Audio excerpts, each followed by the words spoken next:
« Vous n'êtes pas celle qui m'a été promise », dit le duc à l'autel, avant que le prêtre n'ait fermé son livre de prière. Avant que la dernière note de l'orgue ne se soit éteinte sous les voûtes de pierre de l'église paroissiale d'Ashkin. « Il y a une chose que je dois dire. »« Vous ne l'êtes pas non plus, » répondit-elle. « Qu'y a-t-il d'anormal ?» Toutes les âmes dans la nef s'immobilisèrent.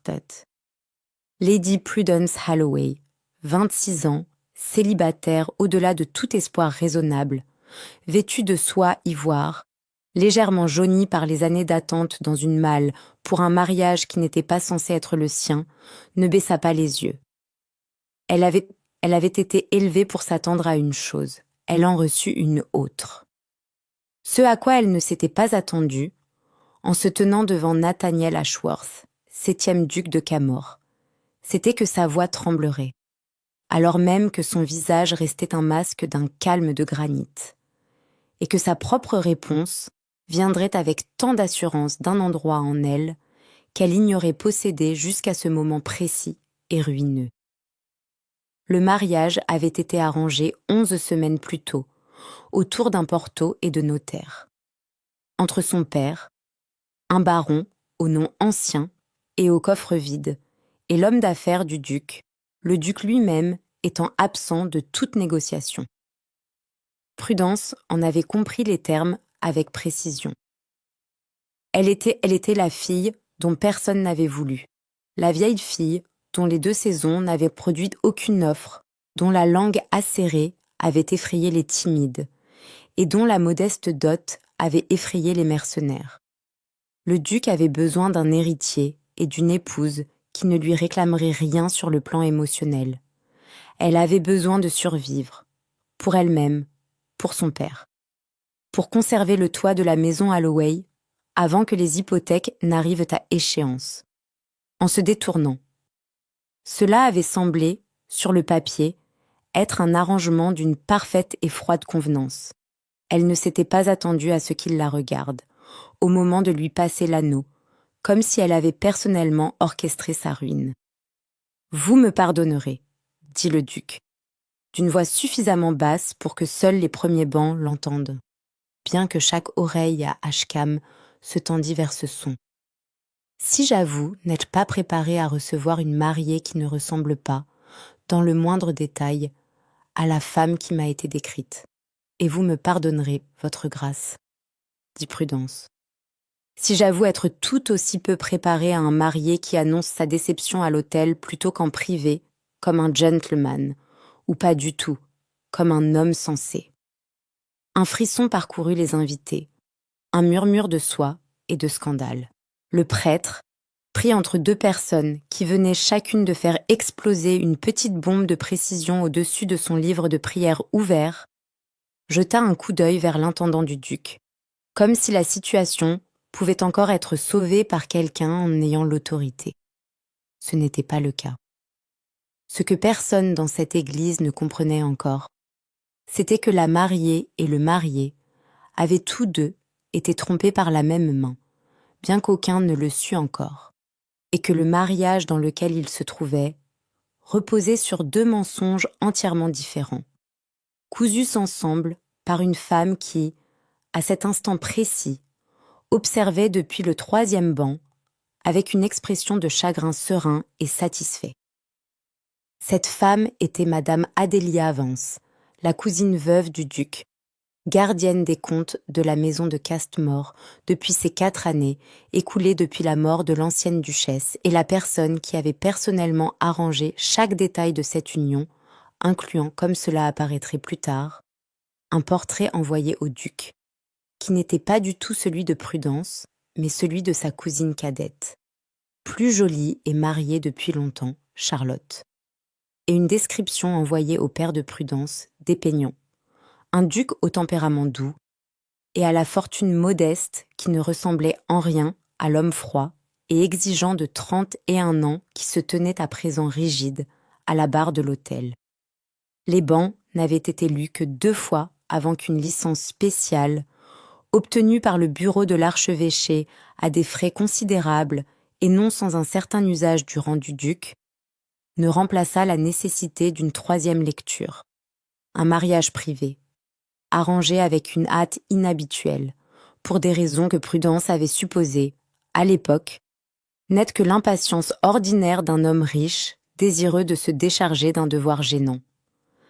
Elle apprendrait avec le temps que cette hâte avait servi un dessein considérablement moins innocent que l'impatience.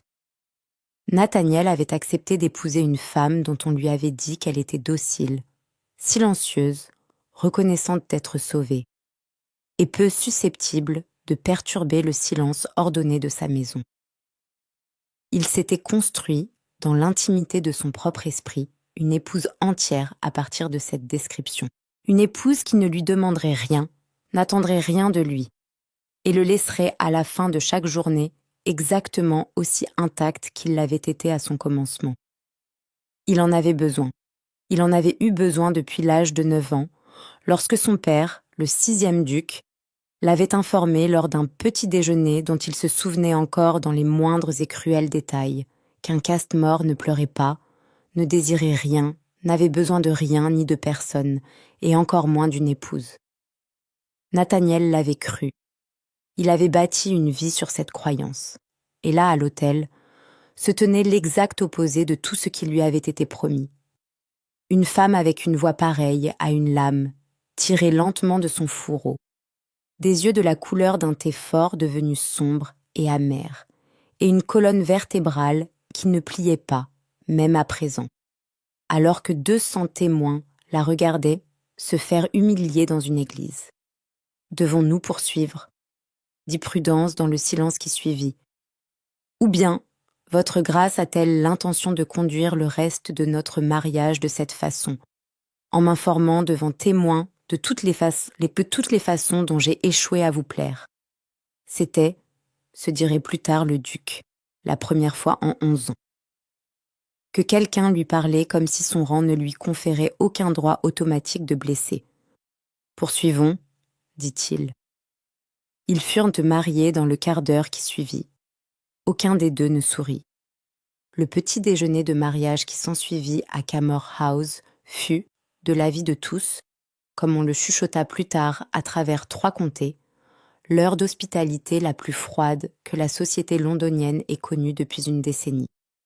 Le duc, silencieux en bout de sa propre table, sa mariée assise à sa droite, répondant à chaque question polie avec un sang-froid si parfait qu'il passait, pour ceux qui n'y regardaient un pas de près, pour de l'indifférence et pour ceux qui y prêtaient attention, pour la discipline précise d'une femme refusant de donner à son nouveau mari la satisfaction de la voir s'effondrer. Cette nuit-là, dans la voiture en route pour le domaine de Kimmore, dans le Hampshire, le duc prit la parole en premier. « On m'a dit, dit-il, regardant les haies sombres défiler par la fenêtre plutôt que sa femme, que vous êtes réputé pour avoir la langue acérée, pour être difficile, que vos 2 saisons n'ont produit aucune offre parce qu'aucun homme ne pouvait tolérer vos opinions l'espace d'une soirée. On m'a dit, dit Prudence, que vous êtes réputé froid, exigeant, que le personnel de votre propre maison ne s'adresse à vous que lorsqu'on lui adresse la parole en premier, et que la dernière femme qui a tenté de s'attirer votre affection a quitté Castmore en larmes en moins de 15 jours. Cette femme, dit le duc, en voulait à ma fortune. Et moi, dit Prudence, je n'attends absolument rien de vous, votre grâce, au-delà du toit que les dettes de mon père m'ont déjà coûté, et du droit de choisir par moi-même. Vous n'avez pas à craindre mes affections. Je n'en ai aucune à accorder à un homme qui m'a accueilli à notre propre mariage, comme si j'étais un colis livré à la mauvaise adresse. Le duc n'ajouta rien pendant le reste du voyage, mais il ne cessa de l'observer dans l'obscurité lorsqu'il croyait qu'elle ne pouvait pas le voir faire. Kimmore Hall s'élevait des collines de craie du Hampshire comme quelque chose de sculpté plutôt que de construit, de la pierre grise devenue argentée par 3 siècles d'intempéries, ses fenêtres sombres, à l'exception de l'unique bureau éclairé, où Prudence apprendrait au cours de sa première semaine que le duc passait chaque soirée, de 8 heures jusqu'à bien après minuit, seul, avec des livres de contes qu'il n'avait pas strictement besoin de réviser, et une carafe qu'il touchait rarement et avec précision. La gouvernante, une femme sévère mais bienveillante nommée Madame Garity, montra à Prudence une suite de pièces intactes, c'était évident, depuis que la précédente duchesse les avait occupées une décennie auparavant. La mère de sa grâce, dit Madame Garity, lorsque Prudence posa la question de la manière prudente et inquisitrice d'une femme recueillant des renseignements en territoire inconnu. Elle était morte quand le jeune maître avait 21 ans. L'ancien duc ne permit pas au deuil d'interférer avec l'éducation de son fils quant à son devoir. 3 jours, et ensuite, c'était le retour au livre du domaine, milady. Ce fut tout. Et le père de sa grâce ? La bouche de Madame Garity s'amincit en une ligne qui en disait plus que n'importe quelle réponse n'aurait pu le faire. Mort depuis ces 6 années, milady, et il n'est pas regretté dans cette maison, si je puis m'exprimer franchement. Prudence enregistra l'information comme elle enregistrait tout, avec la même précision aiguë, de grands livres comptables qui avaient fait d'elle, avant que les dettes de son père ne consument le dernier intendant compétent de la famille, la véritable gestionnaire des comptes de la maison Holloway pendant 3 années consécutives. Un fait que son père n'avait jamais mentionné à qui que ce soit, considérant qu'il était indigne d'une dame d'admettre que sa fille faisait les calculs mieux que n'importe quel homme qu'il avait employé pour le faire. C'était cette compétence, non dite et non annoncée, que Prudence avait l'intention d'utiliser à présent, non pas pour gagner l'affection de son mari, dont elle se disait fermement qu'elle ne voulait pas, mais pour survivre à un mariage qui avait commencé dans l'humiliation et qui montrait tous les signes de se poursuivre dans le silence. La maison elle-même, finit-elle par comprendre au cours de ces 15 premiers jours, tenait son propre type de registre, un registre écrit non pas à l'encre, mais par l'absence. Il y avait des pièces à Questemort qui n'avaient pas été ouvertes depuis une décennie, leurs meubles recouverts de housses en toile de Hollande, leurs grilles de cheminée froide.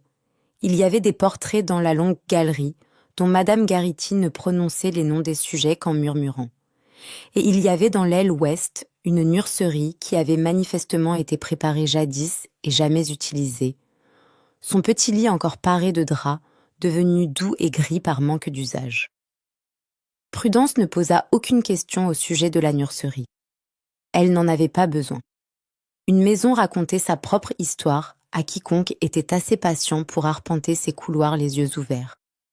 Et l'histoire de Questemort, pour autant que Prudence pût la lire, était celle d'une famille qui avait appris, génération après génération, à sceller ses chagrins derrière des portes closes, plutôt que de les exprimer à haute voix. Elle prenait ses repas, durant ses premières semaines, en grande partie seule. Le duc prenait son petit déjeuner avant l'aube et dînait, quand il dînait, à une heure si tardive que Prudence s'était généralement déjà retirée. Elle ne lui en fit pas la remarque, jugeant à juste titre qu'une plainte ne ferait que durcir une habitude déjà bien polie par des années de pratique, et commença au contraire, sans annoncer son intention à quiconque, à prendre son propre souper 1 heure plus tard chaque soir, un petit ajustement délibéré, fait non par un quelconque espoir romantique, mais par le même calcul patient qu'elle apportait à tout autre problème qui lui était soumis. Si un homme ne pouvait être approché directement, raisonnait-elle, il pouvait néanmoins être rencontré par degrés, de la manière dont un animal fatigué est amadoué, pour s'approcher par une main qui ne demande rien et se contente d'attendre. C'est de cette manière, après 3 semaines de mariage, qu'elle en vint pour la première fois à s'asseoir en face de son mari, à la table du souper, sans qu'aucun des deux ne l'ait planifié. Et ce fut de cette manière, au cours d'un silence rompu, seulement par le raclement des couverts et le crépitement du feu, que Prudence remarqua pour la première fois l'immobilité particulière qui s'emparait de lui chaque fois qu'un domestique s'adressait à lui par un « Votre grâce », sur un ton qui portait la plus infime note d'appréhension, Comme si la maisonnée entière, à un moment donné de la vie du duc, avait appris à se raidir avant de lui parler, de la façon dont on se raidit devant une porte que l'on s'attend à trouver verrouillée. Vous n'avez pas besoin de tressaillir lorsque Watkins annonce le deuxième plat, dit Prudence lors de la 4e soirée de ce genre, regardant les épaules du duc se crisper à rien de plus alarmant que l'approche du valet de pied. Il n'a rien fait pour mériter votre mécontentement. Je n'ai pas conscience d'avoir tressailli. Vous n'avez pas conscience d'un grand nombre de choses que vous faites, ça le fait votre grâce. Ce qui est précisément la raison pour laquelle j'ai commencé à les mentionner. Elle beurra son pain avec la même précision, sans hâte, qu'elle apportait à un grand livre comptable. Votre maisonnée a peur de vous. Je ne pense pas que ce soit votre intention. Je pense que vous n'avez tout simplement jamais corrigé cette impression parce que la corriger exigerait que vous parliez à vos propres domestiques, comme s'ils étaient des personnes plutôt que des instruments. Et je soupçonne que personne ne vous a appris comment faire. Le duc posa sa fourchette. Pendant un long moment, il ne dit rien, et Prudence, l'observant à la lueur des bougies, comprit qu'elle avait frappé plus près d'une ancienne blessure qu'elle ne l'avait voulu, et qu'elle allait recevoir dans les secondes suivantes soit une réprimande, soit quelque chose de considérablement plus rare. « Mon père, dit-il enfin, n'a pas élevé des fils. Il a élevé des successeurs. Il y a une différence, bien que je ne l'aie pas comprise étant petit. Un fils est autorisé à avoir peur de l'obscurité, à pleurer sur la tombe d'une mère ou à demander du réconfort lorsque le réconfort est nécessaire. Un successeur n'est autorisé à faire aucune de ces choses. Parce qu'un successeur qui montre de la faiblesse a montré au domaine, aux fermiers et à la Chambre des Lords que Questemort n'est pas, après tout, invincible. Et mon père aurait préféré m'enterrer lui-même plutôt que de permettre au monde de voir une fissure dans cette fiction particulière. Il fit tourner lentement son verre de vin par le pied, sans y boire. J'avais 9 ans quand ma mère est morte. On m'a donné 3 jours pour faire son deuil. Le 4e jour, on m'a assis à cette table, sur cette chaise que vous occupez maintenant, et on m'a ordonné de passer en revue à voix haute et sans erreur les loyers du trimestre, pendant que mon père guettait le moindre tremblement dans ma voix, qui aurait pu suggérer que j'avais besoin de plus d'indulgence. Je n'ai pas tremblé. Je n'ai pas, à ma connaissance, tremblé depuis. Prudence ne dit rien pendant un moment, soupesant l'énormité de ce qui venait de lui être livré. Non pas demandé, non pas soutiré, mais donné librement, par un homme qui, de toute évidence, n'avait pas prononcé ces détails à voix haute depuis très longtemps, voire jamais. « Ce n'est pas de la force, votre grâce, dit-elle finalement. C'est simplement une blessure qu'on n'a jamais laissé se refermer, portée depuis si longtemps qu'elle a été confondue par tout le monde, y compris vous-même, avec la forme de vos propres os.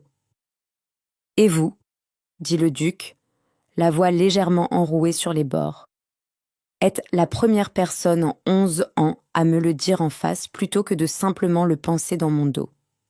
Je trouve, dit Prudence, que j'ai très peu de patience pour dire des choses dans le dos d'une personne. Cela me semble être un grand gaspillage d'une langue parfaitement utilisable.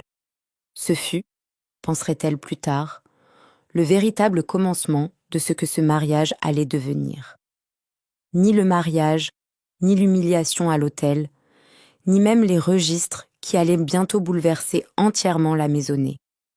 Mais ceci, un homme exigeant et sur ses gardes, lui livrant de son propre chef la forme exacte de la blessure qui avait fait de lui ce qu'il était. Et Prudence la recevant, non pas avec de la pitié, qu'il aurait méprisée, mais avec la même honnêteté simple et inébranlable qu'elle apportait à tout le reste. Elle commença dans les 15 jours à passer silencieusement, en revue, les comptes de la maison de Castmore, non par un devoir qui lui aurait été assigné, car le duc ne lui avait rien assigné au-delà de la vague et glaciale instruction de s'occuper comme bon lui semblait, mais par l'habitude agitée et disciplinée d'un esprit qui ne pouvait tolérer le désordre laissé sans solution. Ce qu'elle découvrit après 3 semaines de mariage, assise seule dans le bureau du domaine à une heure où elle croyait la maison endormie, fut un schéma de petites divergences minutieuses dans les registres de la maison remontant à près de 4 ans. Des sommes détournées des réparations pour les fermiers et des salaires des domestiques vers un compte qu'elle ne reconnaissait pas. Chaque entrée déguisée avec une compétence qui suggérait que quiconque la gérait comprenait exactement à quel point l'intendant d'un duc était censé regarder de près, et exactement comment ne pas attirer cette attention. « Vous êtes dans mon bureau », dit le duc depuis l'embrasure de la porte d'une voix devenue très calme. Prudence ne sursauta pas, bien que son cœur eût bondi à ce son. Elle avait appris en 3 semaines de mariage avec cet homme que sursauter lui donnait des informations qu'il ne méritait pas. « Je suis dans les comptes de votre maisonnée, votre grâce, que je trouve dans un désordre considérable, bien que quelqu'un ait pris la peine d'en dissimuler le fait. » Bah. Elle ne leva pas les yeux du registre. 4 années de petites sommes, chacune sous le seuil qui attirait l'œil d'un intendant, chacune redirigée vers un compte que je ne reconnais pas. Je demanderai bien qui gère vos livres, mais je soupçonne que je connais déjà la réponse, et je soupçonne que votre grâce ne me remerciera pas de prononcer son nom à haute voix avant que je n'aie suffisamment de preuves pour rendre l'accusation inattaquable. Le duc traversa la pièce et regarda pour la première fois le registre lui-même plutôt que sa femme. Son visage, à la lueur des bougies, fit quelque chose que Prudence ne lui avait pas encore vu faire. Il s'ouvrit très légèrement en quelque chose de plus proche de l'alarme que du sang-froid glacial qu'il portait comme une seconde peau. « Adélia, » dit-il. « Je n'ai pas dit son nom, » dit Prudence. « Vous l'avez fait. » Ce fut la première fissure, petite, involontaire et immédiatement regrettée. Elle pouvait le voir à la façon dont sa mâchoire se figea de nouveau à l'instant où le mot le quitta. Mais la chose avait été dite, et Prudence, qui avait passé 3 semaines à cataloguer chaque registre du silence de cet homme de la façon dont elle avait autrefois catalogué les dettes de son père, comprit qu'on venait tout juste de lui donner sa première véritable part de lui. Sous la glace, quelque chose qui pouvait encore être poussé à parler par la surprise. « Vous ne direz rien de plus à ce sujet, » dit le duc, « jusqu'à ce que je l'ai examiné moi-même. »« Je n'en attendais pas moins, » dit Prudence, « mais je vais vous le dire, votre grâce, puisque vous ne l'avez pas demandé et qu'il est peu probable que vous le fassiez. La même main qui a détourné 4 années de réparation pour les fermiers est très probablement la même main qui a arrangé notre mariage sur une fondation de mensonges. Je n'ai pas encore de preuves. J'ai de l'arithmétique, ce qui n'est pas la même chose, bien que dans mon expérience, ce soit fréquemment plus honnête. Il ne lui répondit pas cette nuit-là. Mais 3 jours plus tard, Prudence trouva, laissée délibérément sur le bureau du domaine où elle avait travaillé, une miniature de portrait qu'elle n'avait jamais vue auparavant.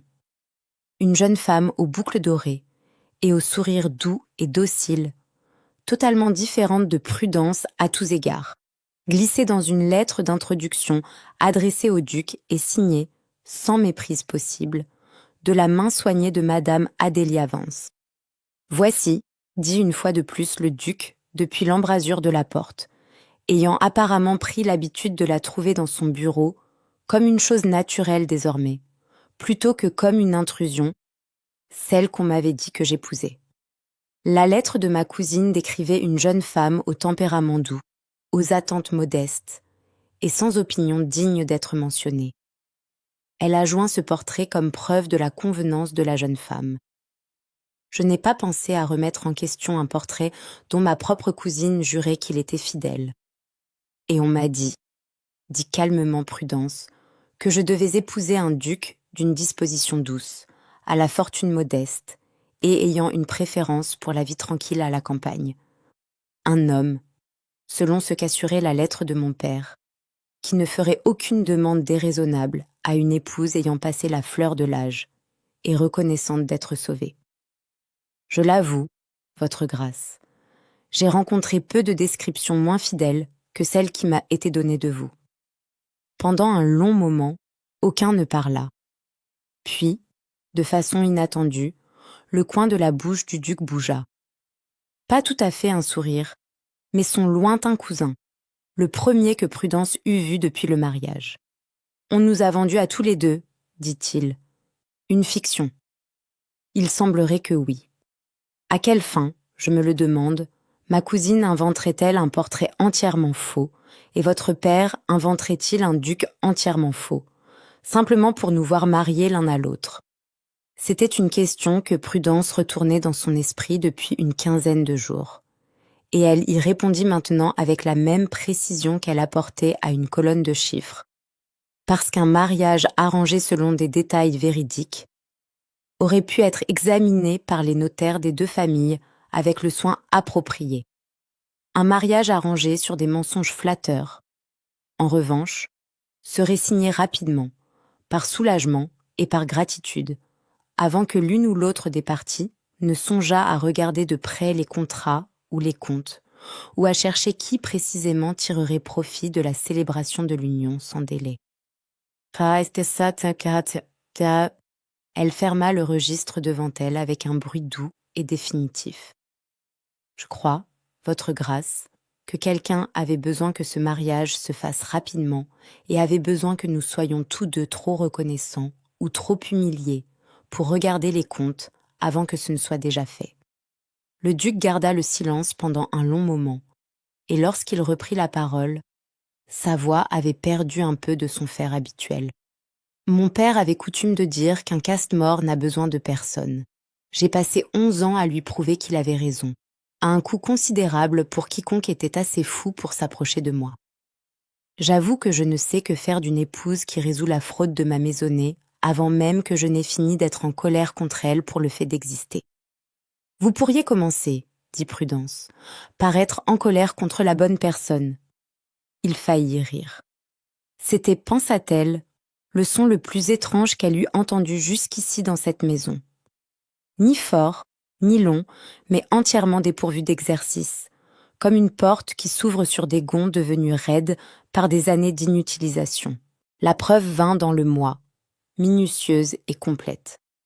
4 années de compte de la maisonnée, de loyer de fermier, détourné par le biais d'un arrangement de façade avec un prêteur sur gage à Londres, et un contrat de mariage, celui de Prudence elle-même, discrètement modifié après la cérémonie, pour acheminer une portion de sa dot, toute modeste qu'elle fût, vers ce même compte.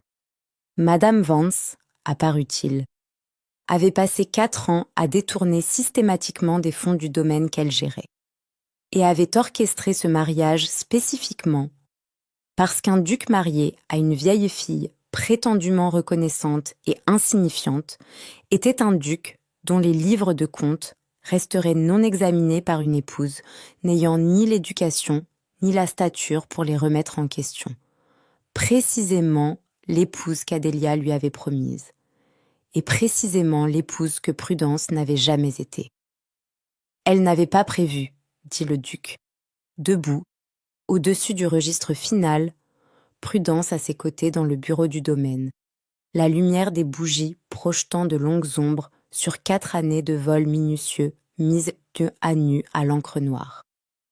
Une épouse qui lit une colonne de chiffres de la même façon que d'autres femmes lisent des romans. Elle n'avait pas prévu grand-chose du tout, dit Prudence, y compris le fait qu'une femme élevée pour ne rien attendre de son mariage apprend fréquemment, par nécessité, à tout attendre d'elle-même. Les jours entre l'achèvement des preuves et leur présentation furent, réfléchirait plus tard Prudence, parmi les plus étranges de son mariage. Une maisonnée retenant son souffle, des domestiques qui sentaient approcher un événement capital sans en connaître la forme, et un duc qui passait chaque soirée non plus seul dans son bureau, mais en conférence tranquille et méthodique avec sa femme. Tous les deux croisant les dates et les sommes avec la sombre satisfaction de conspirateurs, assemblant un dossier qu'aucun des deux ne souhaitait présenter, mais dont tous deux comprenaient qu'il ne pouvait être évité. « Vous réalisez, dit le duc à la veille de leur rencontre, de passer cela avec la confrontation, qu'une fois ceci fait, il n'y a pas de retour en arrière possible. Elle a géré cette maisonnée depuis avant que je sois en âge de la remettre en question. Mon père lui faisait confiance. Je lui ai fait confiance, par habitude plus que par examen, depuis 4 ans. La confiance accordée par habitude, dit Prudence, est très souvent confondue, par la personne qui l'accorde, avec une confiance qui a été gagnée. Je ne dis pas cela pour vous blesser, votre grâce. Je le dis parce que je soupçonne que vous le savez déjà, et le savez depuis quelques semaines maintenant, et que vous attendiez simplement que quelqu'un d'autre le dise à haute voix, pour ne pas avoir à être celui qui l'a pensé en premier. Il la regarda, alors avec une expression qu'elle n'avait pas encore appris à nommer. Pas tout à fait de l'admiration, pas tout à fait de la gratitude, mais quelques nouveaux territoires situés entre les deux, pour lequel aucun d'eux n'avait encore de mots appropriés. « Vous avez entièrement raison, dit-il. Je trouve que je déteste beaucoup la fréquence à laquelle vous l'êtes. Vous vous y habituerez, votre grâce. Je crois comprendre que c'est l'un des principaux inconvénients du mariage avec une femme qui a été élevée pour tenir les livres de sa propre famille, dans une maisonnée qui ne pouvait pas se permettre d'employer un homme dans ce but. » Madame Vance fut confrontée dans la longue galerie 3 jours plus tard, devant l'intendant et le notaire du duc. Les registres étaient étalés sur une table entre eux, comme des pièces à conviction lors d'un procès. Elle ne pleura pas. Elle ne le nia pas catégoriquement. Elle se contenta de regarder Prudence, de la regarder vraiment pour la première fois depuis le mariage, avec une expression d'aversion si nue et si surprise que Prudence comprit, de manière finale et complète, l'architecture entière de ce qui lui avait été fait. « Vous n'étiez pas censée être intelligente, » dit Madame Vance, d'une voix basse, venimeuse. Le masque de la cousine éplorée avait finalement et entièrement disparu. Vous étiez censée être reconnaissante. Les femmes reconnaissantes n'ouvrent pas de registre. Alors il est heureux pour les fermiers de ce domaine, dit Prudence, que vos informations à mon sujet aient été aussi inexactes que votre arithmétique. Madame Vance quitta Questemore dans la semaine, sa position et son accueil lui ayant été tous deux retirés de façon permanente. Le vol fut réparé à partir de sa propre rente de veuvage plutôt que poursuivi par une action publique. Le duc ayant jugé que cela coûterait plus cher au domaine en scandale que ne valait la somme récupérée. Un jugement avec lequel Prudence, à sa grande surprise silencieuse, se trouvait entièrement d'accord. Il y a des blessures qu'il vaut mieux refermer en privé que d'exposer pour la satisfaction de regarder une autre personne souffrir publiquement. Et Prudence, qui avait déjà été publiquement humiliée une fois dans ce mariage, découvrit qu'elle n'avait plus aucun goût pour infliger la même chose à quiconque, même à une femme qui l'avait méritée. Ce qui resta dans les semaines qui suivirent, ce fut un mariage dont aucune des parties n'avait initialement voulu, bâti sur une fondation qu'aucune des parties n'avait choisie, et devenant lentement, sans qu'aucun des deux ne le nomme vraiment, quelque chose de complètement différent. Le duc commença à solliciter les conseils de Prudence sur les comptes du domaine comme une chose naturelle, plutôt que comme une intrusion.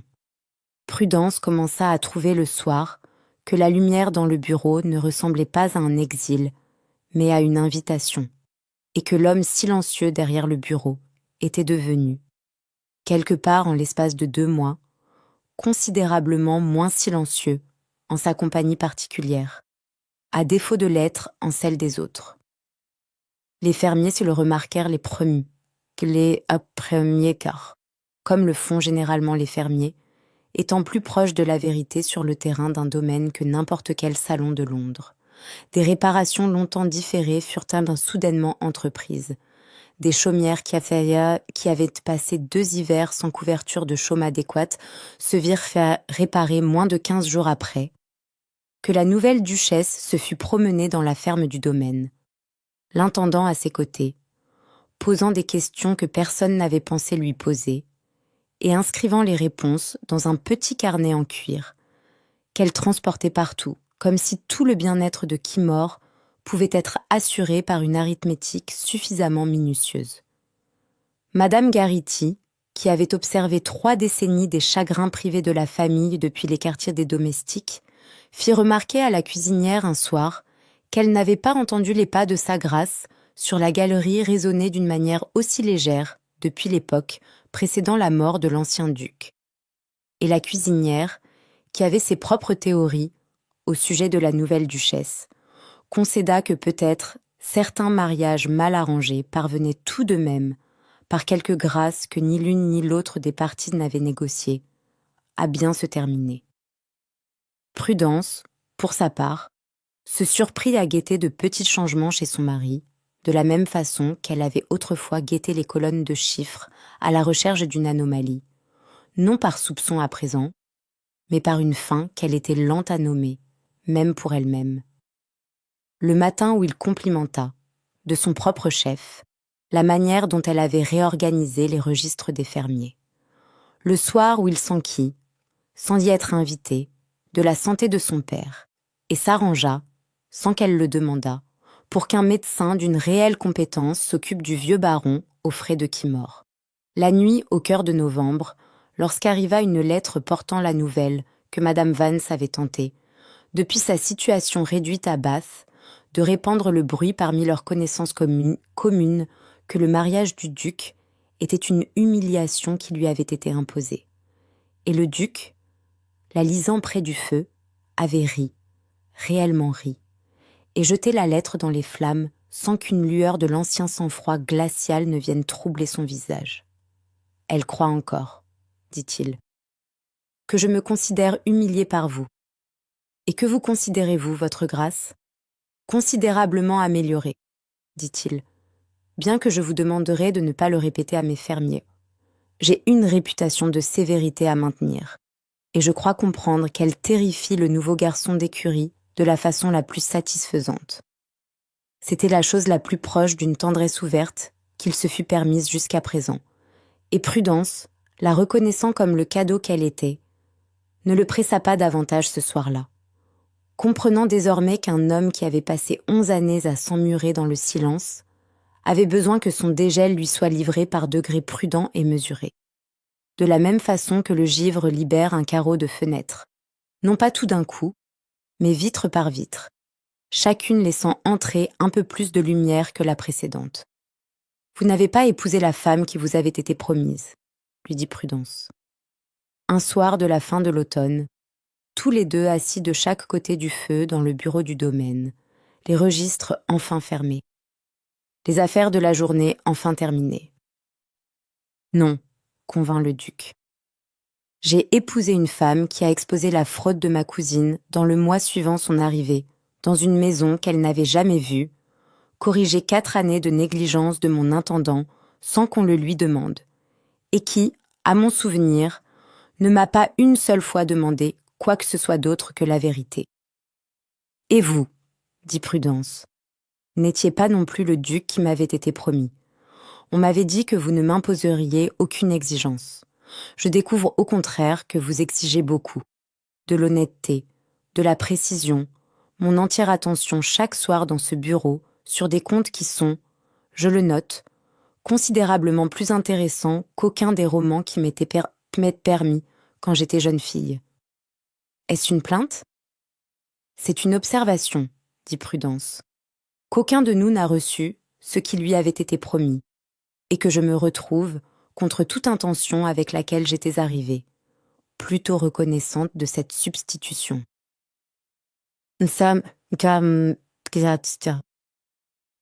Le duc tendit la main à travers l'espace entre leurs chaises, une petite distance, et pourtant la première qu'il avait jamais volontairement franchie, et prit sa main, ses doigts se refermant sur les bouts tachés d'encre qui, en 3 courts mois, avait sauvé sa maisonnée de la ruine, et bien qu'il ne se l'avoue pleinement qu'à ce moment-là, avait sauvé en lui quelque chose qu'il croyait que son père avait tué de façon permanente à l'âge de 9 ans. « Mon père m'a dit-il calmement, qu'un caste-mort n'a besoin de personne. Je l'ai cru pendant 11 ans. Je découvre que ce n'est plus le cas. » « Bien, » dit Prudence. « J'aurais détesté épouser un homme qui n'avait absolument besoin de rien venant de moi.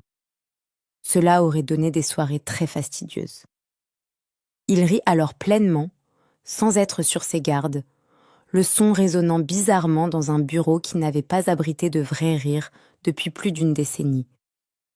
Et Prudence, regardant la glace qu'elle avait rencontrée pour la première fois à l'hôtel se dégeler enfin correctement, pensa que peut-être un mariage commencé dans la déception mutuelle pourrait bien se terminer par quelque chose qu'aucun mensonge ne leur avait promis à l'un ou à l'autre, et que tous deux, sans vraiment le vouloir, avaient fini par gagner. Dehors, la nuit du Hampshire s'était installée dans le silence particulier de la fin de l'automne, le givre s'accumulant sur les collines de craie, la vieille maison craquant doucement autour d'eux, comme le font les maisons lorsqu'on leur a enfin, après un long silence, permis de se sentir de nouveau habitée. Prudence pensa à la femme qu'elle avait été à l'hôtel, raidie, humiliée, certaine qu'on l'avait livrée à un mariage qui ne lui demanderait rien et ne lui donnerait rien en retour, et découvrit qu'elle ne pouvait plus invoquer que très peu de pitié pour cette femme maintenant, seulement une gratitude tranquille et privée, que le mensonge qui l'avait liée à cet homme se fût, contre toute attente raisonnable, dénoué en quelque chose de plus vrai que ce qu'aucune fiction n'avait jamais promis. 5 ans plus tard, lorsque leur fille aînée fut en âge de demander pourquoi ses parents terminaient si souvent les phrases de l'autre à la table du souper, avant même que l'un d'eux n'ait prononcé une phrase complète, le duc lui dirait, avec l'humour pince sans rire particulier que seule sa femme lui avait appris à posséder, qu'il avait épousé sa mère en s'attendant à une étrangère, et qu'il avait reçu à la place la seule personne en vie qui l'ait jamais regardé et ait vu exactement ce qui s'y trouvait. Rien de plus, rien de moins, et infiniment plus que ce qu'il n'avait jamais pensé demander.